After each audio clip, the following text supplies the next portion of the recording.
በስመ አብ ወወልድ ወመንፈስ ቅዱስ አሐዱ አምላክ አሜን።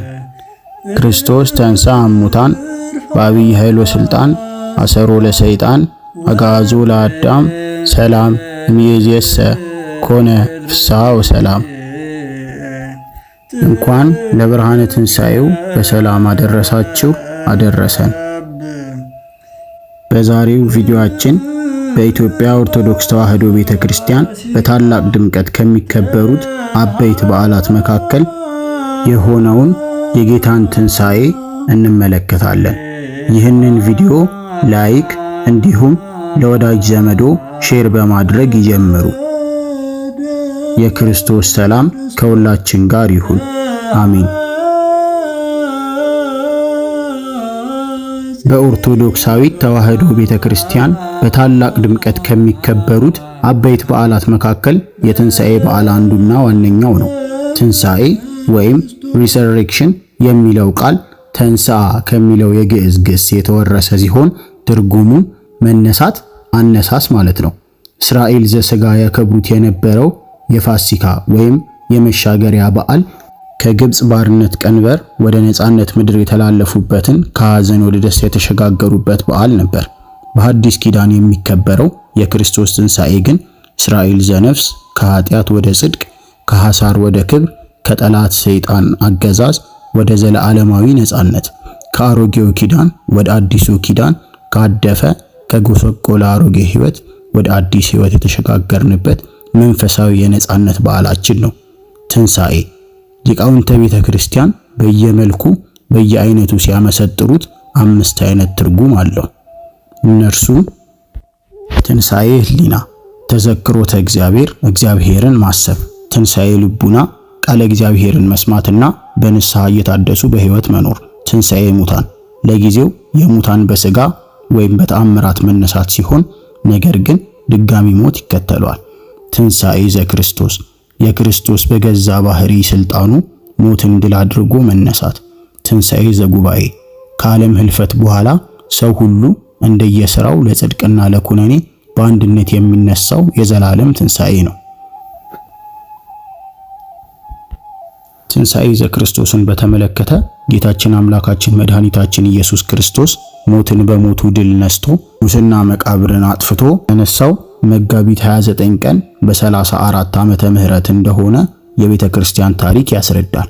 የጌታችን ትንሣኤ አስቀድሞ በነቢያት ትንቢት የተነገረለትና ምሳሌም የተመሰለለት ክርስቶስ በመዋዕለ ሥጋዌው የሚያስተማረለት መላእክት ያበሰሩት ሰዎችም መቃብሩን አይተው ያረጋገጡት እርሱም ተገልጦ መነሳቱን ያረጋገጠበት ነው። በዚህ ቪዲዮም እነዚህ የትንሣኤን ምስጢር ከሚገልጡ ክፍሎች እንዳስሳለን።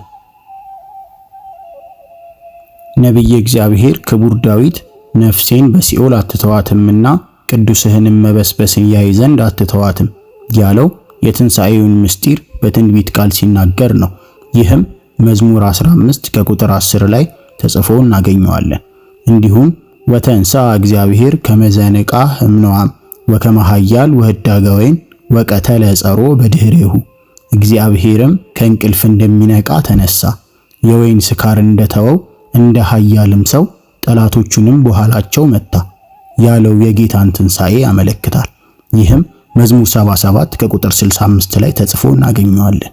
ነቢዩ ሆሴዕም ኑ ወደ እግዚአብሔር እንመለስ፣ እርሱ ሰብሮናልና እርሱ ይፈውሰናል፣ እርሱ መጥቶናልና እርሱም ይጠግነናል፣ ከሁለት ቀን በኋላ ያድነናል፣ በሶስተኛውም ቀን ያስነሳናል።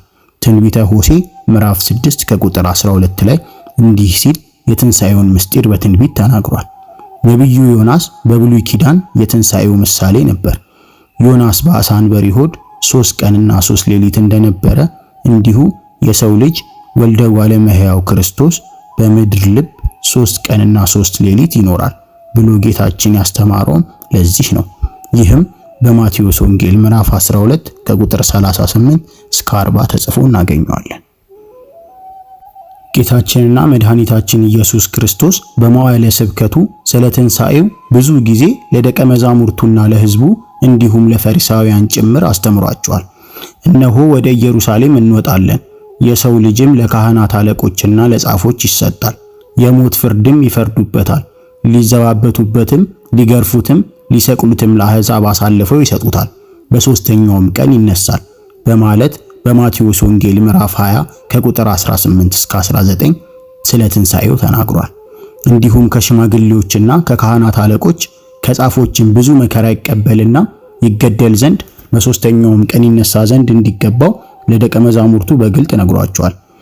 በገሊላም ሲመላለሱ ወልደ እጓለ እመሕያው ክርስቶስ በሰዎች እጅ አሳልፎ ይሰጥ ዘንድ አለው፣ ይገድሉትማል፣ በሦስተኛውም ቀን ይነሳል ብሏቸዋል። ነፍሴን ደግሞ አነሳት ዘንድ አኖራለሁና ስለዚህ አብ ይወደኛል፣ እኔ በፈቃዴ አኖራታለሁ እንጂ ከእኔ ማንም አይወስዳትም፣ ላኖራት ስልጣን አለኝ፣ ደግሞም ላነሳት ስልጣን አለኝ በማለት አስቀድሞ በዮሐንስ ወንጌል ምዕራፍ 10 ከቁጥር 17 ተናግሮታል። ሊቁ ዮሐንስ አፈወርቅም በሦስተኛውም ቀን ነፍሱን ከሥጋው ጋር አዋሃዳት ያለው በገዛ ስልጣኑ መነሳቱን ሲገልጽ ነው። የትንሣኤው በኩርና የሰውን ልጅም የሚያስነሳ እርሱ መሆኑን ሲናገርም ትንሣኤና ሕይወት እኔ ነኝ፣ የሚያምንብኝ ቢሞት እንኳን ሕያው ይሆናል፣ ሕያው የሆነም የሚያምንብኝም ሁሉ ለዘላለም አይሞትም በማለት በዮሐንስ ወንጌል ምዕራፍ 11 ከቁጥር 25 እስከ 26 አረጋግጦልናል። ልደቱ ለእረኞች በመልአክ እንደተበሰረ ትንሣኤውን በመልአክ ለሴቶች ተበሰረ። ይህም ተነስቷል በዚህም የለም የሚለው የመላእክት ብስራት በአራቱም ወንጌላት እንደሚከተለው ሰፍሯል። በቅዱስ ማቴዎስ መልአኩም መልሶ ሴቶቹን አላቸው፣ እናንተስ አትፍሩ፣ የተሰቀለውን ኢየሱስን እንድትሹ አውቃለሁና እንደተናገረ ተነስቷልና በዚህ የለም። የተኛበትን ስፍራ ኑና እዩ፣ ፈጥናችሁም ሂዱና ከሙታን ተነሳ፣ እነሆም ወደ ገሊላ ይቀድማችኋል፣ በዚያም ታዩታላችሁ ብሎ ለደቀ መዛሙርቱ ንገሯቸው፣ እነሆም ነገርኳችሁ በማለት ገልጾታል። ይህም በማቴዎስ ወንጌል ምዕራፍ 28 ከቁጥር 5 እስከ 10 ተጽፎ እናገኘዋለን። ቅዱስ ማርቆስ ደግሞ ወደ መቃብሩም ገብተው ነጭ ልብስ የተጎናጸፈ ጎልማሳ በቀኝ በኩል ተቀምጦ አዩና ደነገጡ። እርሱ ግን አትደንግጡ፣ የተሰቀለውን የናዝሬቱን ኢየሱስን ትፈልጋላችሁ፣ ተነስቷል፣ በዚህ የለም። እነሆ እርሱን ያኖሩበት ስፍራ፣ ነገር ግን ሄዳችሁ ለደቀ መዛሙርቱ ለጴጥሮስም ወደ ገሊላ ይቀድማችኋል፣ እንደነገራችሁ በዚያ ታዩታላችሁ ብላችሁ ንገሯቸው አላቸው በማለት በማርቆስ ወንጌል ምዕራፍ 16 ከቁጥር 5 ላይ ተጽፎ እናገኘዋለን። ወንጌላዊው ቅዱስ ሉቃስም እነርሱም በዚህ ሲያመነቱ እነሆ ሁለት ሰዎች የሚያንጸባርቅ ልብስ ለብሰው ወደ እነርሱ ቀረቡ። ፈርተውም ፊታቸውን ወደ ምድር አቀርቅረው ሳሉ እንዲህ አሏቸው፣ ሕያውን ከሙታን መካከል ስለምን ትፈልጋላችሁ? ተነስቷል እንጂ በዚህ የለም። የሰው ልጅ በኃጢአተኞች እጅ አልፎ ሊሰጥና ሊሰቀል በሦስተኛውም ቀን ሊነሳ ግድ ነው እያለ ገና በገሊላ ሳለ ለእናንተ እንደተናገረ አስቡ ብሎ መልአኩ እንደነገራቸው በሉቃስ ወንጌል ምዕራፍ 24 ከቁጥር 4 እስከ ቁጥር 9 ተጽፎ እናገኘዋለን። ወንጌላዊው ቅዱስ ዮሐንስም መግደላዊት ማርያም ሁለቱን መላእክት እንዳየችና ከእነርሱም ጋር እንደተነጋገረች ሲገልጽ፣ ማርያም ግን እያለቀሰች ከመቃብሩ በስተውጭ ቆማ ነበር። ስታለቅስም ወደ መቃብር ዝቅ ብላ ተመለከተች። ሁለት መላእክትም ነጭ ልብስ ለብሰው የኢየሱስ ሥጋ ተኝቶበት በነበረው አንዱ በራስጌ ሌላውን በግርጌ ተቀምጠው አየች። እነርሱም አንቺ ሴት ስለምን ታለቅሻለሽ አሏት ብሎ በዮሐንስ ወንጌል ምዕራፍ 20 ከቁጥር 10 እስከ 13 አስቀምጦልናል። ሁለቱ ደቀ መዛሙርት የትንሣኤውን ዜና ከሴቶች ከሰሙ በኋላ ወደ መቃብሩ በመግባት የጌታችንን መነሳት አረጋግጠዋል። ይህንን ወንጌላዊው ዮሐንስ ስለዚህ ጴጥሮስና ሌላው ደቀ መዝሙር ወጥተው ወደ መቃብሩ ሄዱ። ሁለቱም አብረው ሮጡ። ሌላው ደቀ መዝሙርም ከጴጥሮስ ይልቅ ፈጥኖ ወደፊት ሮጠና አስቀድሞ ከመቃብሩ ደረሰ። ዝቅም ብሎ ቢመለከት የተልባ እግሩን ልብስ ተቀምጦ አየ፣ ነገር ግን አልገባም። ስምዖን ጴጥሮስም ተከትሎት መጣ፣ ወደ መቃብሩም ገባ፣ የተልባ እግሩን ልብስ ተቀምጦ አየ። ደግሞም በራሱ የነበረውን ጨርቅ ለብቻው በአንድ ስፍራ ተጠምጥሞ እንደነበረ እንጂ ከተልባ እግሩ ልብስ ጋር ተቀምጦ እንዳልነበረ አየ። በዚያን ጊዜ አስቀድሞ ወደ መቃብር የመጣውም ሌላው ደቀ መዝሙር ደግሞ ገባ፣ አየም፣ አመነም ሲል በዮሐንስ ወንጌል ምዕራፍ 20 ከቁጥር 3 እስከ 8 ገልጾታል። ቅዱስ ሉቃስም ይህንን የጴጥሮስን ወደ መቃብር ገብቶ የጌታን ትንሣኤ ማረጋገጡን ሲገልጽ፣ ጴጥሮስ ግን ተነስቶ ወደ መቃብር ሮጠ። በዚያም ዝቅ ብሎ ሲመለከት የተልባ እግር ልብስን ብቻ አየ። በሆነውም ነገር እየተደነቀ ወደ ቤቱ ሄደ ብሏል። ጴጥሮስና ዮሐንስ ወጥተው ወደ መቃብር ሄዱ።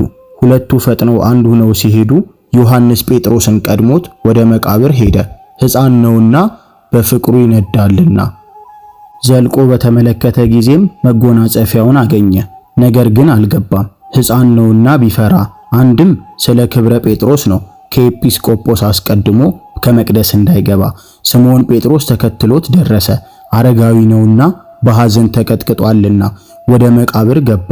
ኤጲስቆጶስ ከቄስ አስቀድሞ መቅደስ እንዲገባ መጎናጸፊያውን በአንድ ወገን አገኘ፣ ሻሹንም እንደተጠመጠመ ለብቻው አገኘ። ከትንሣኤ በኋላ ጌታችንና መድኃኒታችን ኢየሱስ ክርስቶስ በተለያየ ጊዜ ተገልጧል። አስቀድሞ ለማርያም መግደላዊት በመቃብሩ ስፍራ ተገልጦላታል። እርሷም ያየችውን ለደቀ መዛሙርት ተናግራለች። ወደ ኤማሁስ ሲሄዱ ለነበሩት ሁለቱ ደቀ መዛሙርትም መንገደኛ መስሎ ተገልጦላቸዋል። 11ዱና ከእርሱ ጋር የነበሩትን በተሰበሰቡበት ተገልጦ ሰላም ለእናንተ ይሁን ካላቸው በኋላ ከተጠበሰ ዓሣ አንድ ቁራጭ ከማር ወለላም ሰጥተውት ተቀብሎም በፊታቸው በልቷል፣ አስተምሯቸዋልም። በማዕድ ተቀምጠው ሳለም ለ11ዱ ተገልጧል።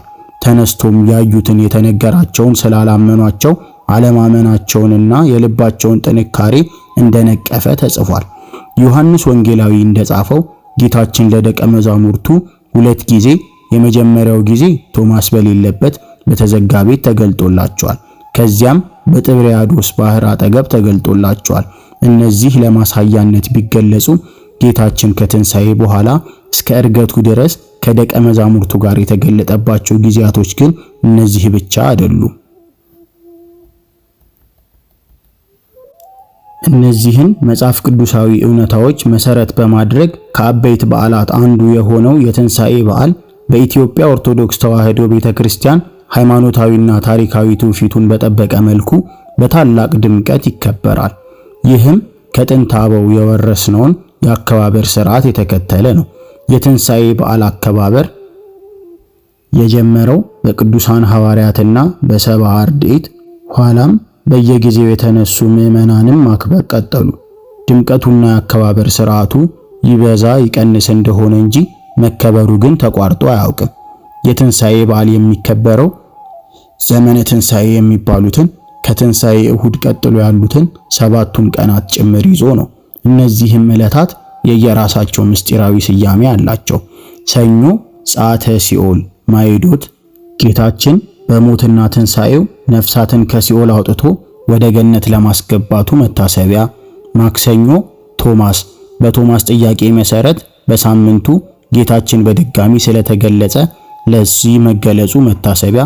ረቡዕ አልዓዛር፣ ከሞተና ከተቀበረ 4 ቀን በኋላ ከመቃብር ጠርቶ ላስነሳው አልዓዛር መታሰቢያ። ሐሙስ የአዳም ሐሙስ፣ የአዳም ተስፋው ተፈጽሞለት ከነ ልጅ ልጁ ወደ ቀደመ የገነት ክብሩ ለመግባቱ መታሰቢያ። አርብ ቤተክርስቲያን፣ በክርስቶስ ደም ተዋጅታ በተመሰረተችው ቅዱስ ቤተክርስቲያን ታላቅ መታሰቢያ። ቀዳሚት ቅዱሳት አንስት፣ እስከ ቀራንዮ ለተከተሉት በሌሊቱ ወደ መቃብር ለገሰገሱት ቅዱሳት አንስት መታሰቢያ። እሁድ ዳግማይ ትንሣኤ፣ የትንሣኤው ምስጢር ለሁለተኛ ጊዜ ለሐዋርያት የተገለጠበት ነው። ይህም በዮሐንስ ወንጌል ምዕራፍ 20 ከቁጥር 24 ተጽፎ እናገኘዋለን።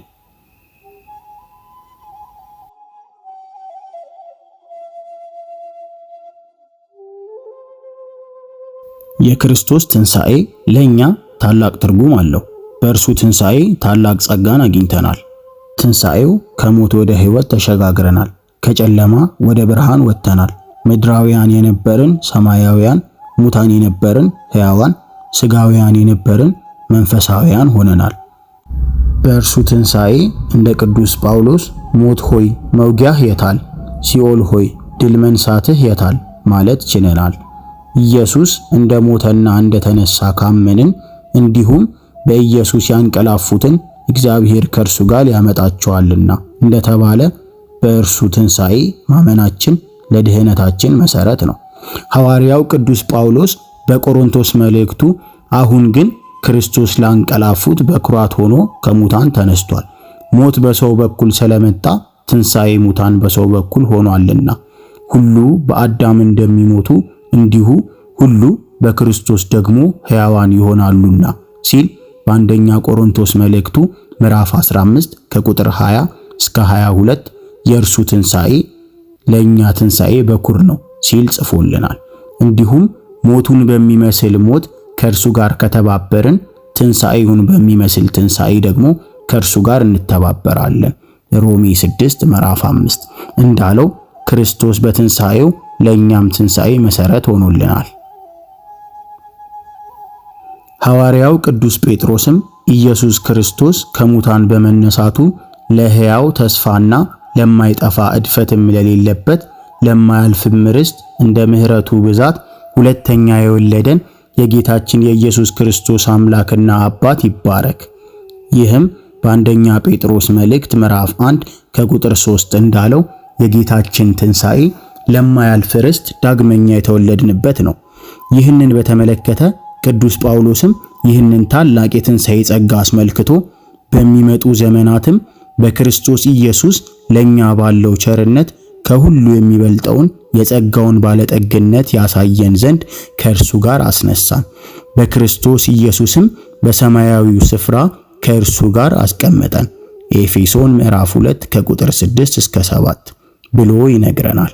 ስለ ኃጢአታችን የተሰቀለውን ሊያስነሳንና ሊያጸድቀን የተነሳውን ጌታችንን ኢየሱስን ከሙታን ለይቶ ባስነሳው ስለምናምን ስለኛም ነው እንጂ። ሮሜ ምዕራፍ 4 ከቁጥር 25። ሐዋርያው ቅዱስ ጳውሎስ ትንሣኤውን ሐዋርያትን መስሎ መስክሮልናል። በዚህ መልእክቱም ትንሣኤው ለእኛም ትንሣኤያችን መሆኑን ይነግረናል። ትንሣኤው ለእኛ ሕይወት መሆኑን ጭምር ሲነግረን እርሱ ክርስቶስ በአባቱ ጌትነት ከሙታን ተለይቶ እንደተነሳ እኛም እንደርሱ በሐዲስ ሕይወት እንኖራለን ሲል በሮሜ መልእክቱ ምዕራፍ 6 ከቁጥር 4 አስፍሮልናል። እንግዲህ በሞቱ ሞቱን እንደሻረ በትንሣኤው ትንሣኤያችንን ያበሰረ መሆኑን ደግሞ የትንሣኤያችን በኩር ጀማሪ እንደሆነ እኛ በሞቱ ብንመስለው የትንሣኤ ተካፋዮች መሆናችንን ያሳየናል። ጌታችንና መድኃኒታችን ኢየሱስ ክርስቶስ በአምስት ነገር በኩራችን መሆኑን መጻሕፍት ይነግሩናል። አንደኛ፣ በጥንት ዓለም ሳይፈጠር ዘመን ሳይቆጠር ኖሮ እኛን ፈጥሮ ለማስገኘት በኩራችን ነው። ሁለተኛ፣ በተቀድሶ በኩራችን ነው። በመመስገን ቅዱሳን የጸጋ ምስጋና የሚመሰገኑት እርሱን በኩር አድርገው ነውና። በትንሣኤ በኩራችን ነው። እርሱን በኩር አድርገን እንነሳለንና። አሁንም ክርስቶስ ከሞቱ ሰዎች ሁሉ አስቀድሞ ተነስቷል። በመጀመሪያው ሰው ሞት መጥቷልና በሁለተኛው ሰው ትንሣኤ ሙታን ሆነ። አራተኛ፣ በዕርገት በኩራችን ነው። ቅዱሳን አረጉ መባሉን እርሱን በኩር አድርገው ነውና። አርገ ከመያሌፑ ዕርገተ ጻድቃን ንጹሃን ጻድቃንን ዕርገት ያስረዳ ዘንድ አረገ። ቅዳሴ ዮሐንስ ወልደ ነጎድጓድ። ነፍሳትን ከሲኦል አውጥቶ ምርኮን ማርኮ ገነት መንግሥተ ሰማያት በመግባት በኩራችን ነው። ስለዚህ በዓለ ትንሣኤውን ስናከብር የእኛም ትንሣኤያችን መሆኑን አውቀን ተረድተን ትንሣኤ ልቡና ተነስተን መልካም ሥራ በመስራት መሆን አለበት። እኛ ትንሣኤ ልቡና ሳንነሳ በየዓመቱ ትንሣኤን ብናከብር ፈሪሳውያንን ወይም ትንሣኤ የለም ፈርሰን በስብሰን እንቀራለን ብለው የሚያምኑ ሰዱቃውያንን መምሰል ይሆናል። ትንሣኤውን ስናከብር እንዴት ማክበር እንደሚገባን ቅዱስ ጳውሎስ እንዲህ ይላል። ከክርስቶስ ጋር ከተነሳችሁ ክርስቶስ በእግዚአብሔር ቀኝ ተቀምጦ ባለበት በላይ ያለውን እሹ፣ የላይኛውን አስቡ፣ በምድር ያለውንም አይደለም። እናንተ ፈጽማችሁ ሞታችኋልና ሕይወታችሁም ከክርስቶስ ጋር በእግዚአብሔር ዘንድ የተሰወረች ናትና ሕይወታችሁ ክርስቶስ በሚገለጥበት ጊዜ ያን ጊዜ ከእርሱ ጋር በፍጹም ክብር ትገለጣላችሁ። የክርስቶስ ትንሣኤ ትንሣኤያችን ነው ብለን ለምናምን ሁሉ ከምድራዊ ሐሳብ ነፃ ሆነን ተስፋ የምናደርገው ትንሣኤ እንዳለን በማሰብ ከሞት በኋላ ሕይወት ከትንሣኤም በኋላ የዘላለም ሞት መኖሩን ሳንዘነጋ ማክበር እንደሚገባን ይመክረናል። ላይኛውን የማያስቡ መልካም ሥራ የማይሰሩ ሰዎች ትንሣኤ ምን እንደሚመስል መድኃኔ ዓለም ኢየሱስ ክርስቶስ ሲያስተምር እንዲህ ብሏል። በመቃብር ያሉ ሁሉ ቃሉን የሚሰሙበት ጊዜ ይመጣል። ስለዚህ አታድንቁ። መልካም የሰሩ ለሕይወት ትንሣኤ፣ ክፉ የሰሩም ለፍርድ ትንሣኤ ይነሳሉ። የዮሐንስ ወንጌል ምዕራፍ 5 ከቁጥር 28። የትንሣኤያቸው በኩር ክርስቶስን አብነት አድርገን ቃሉን ሰምተው ሕጉን ጠብቀው ትእዛዙን አክብረው ትንሣኤ ልቡና ተነስተው የትንሣኤን ዕለት የሚያከብሩ ሥጋውን በልተው ደሙን ጠጥተው በንስሐ ተሸልመው በፍቅረ እግዚአብሔርና በፍቅረ ቢጽ ወንድምን በመውደድ ጸንተው ቢኖሩ ላይኛውን ማሰብ ትንሣኤን ማክበር ማለት ይህ ነው። የትንሣኤን ትርጉም አውቀዋልና። ዛሬ የጌታችን የመድኃኒታችን የኢየሱስ ክርስቶስን ትንሣኤ ዘክርስቶስን ስናከብር ትንሣኤ ሕሊና የተባለ በእርሱ ላይ ያለንን እምነትና በእርሱም መታመናችንን በማጽናት ትንሣኤ ልቡና የተባለ የእግዚአብሔርን ቃል በመስማትና በንስሐ ሕይወት እየታደሱ መኖርን ገንዘብ በማድረግ እርሱ ሕይወታችንንና ትንሣኤያችን በመሆኑ በማስተዋል ትንሣኤ ዘጉባኤ ለተባለው ከዓለም ህልፈት በኋላ ሰው ሁሉ እንደየሥራው ለጽድቅና ለኩነኔ በአንድነት በሚነሳበት የዘላለም ትንሣኤ በቀኙ የሚያቆመንን እምነትና ምግባር አስተባብረን በመያዝ ራሳችንን እያዘጋጀን ሊሆን ይገባል። ይህንን የምናደርግ ዘንድ የትንሣኤው ብርሃን ያሳየን አምላካችን እግዚአብሔር በቸርነቱ ይርዳን። አሁን ግን ክርስቶስ ላንቀላፉት በኩራት ሆኖ ከሙታን ተነስቷል። ሞት በሰው በኩል ስለመጣ ትንሣኤ ሙታን በሰው በኩል ሆኗል። ሁሉ በአዳም እንደሚሞቱ እንዲሁ ሁሉ በክርስቶስ ደግሞ ሕያዋን ይሆናሉና። እምይእዜሰ ኮነ ፍስሐ ወሰላም። ስብሐት ለአብ ወወልድ ወመንፈስ ቅዱስ አሜን።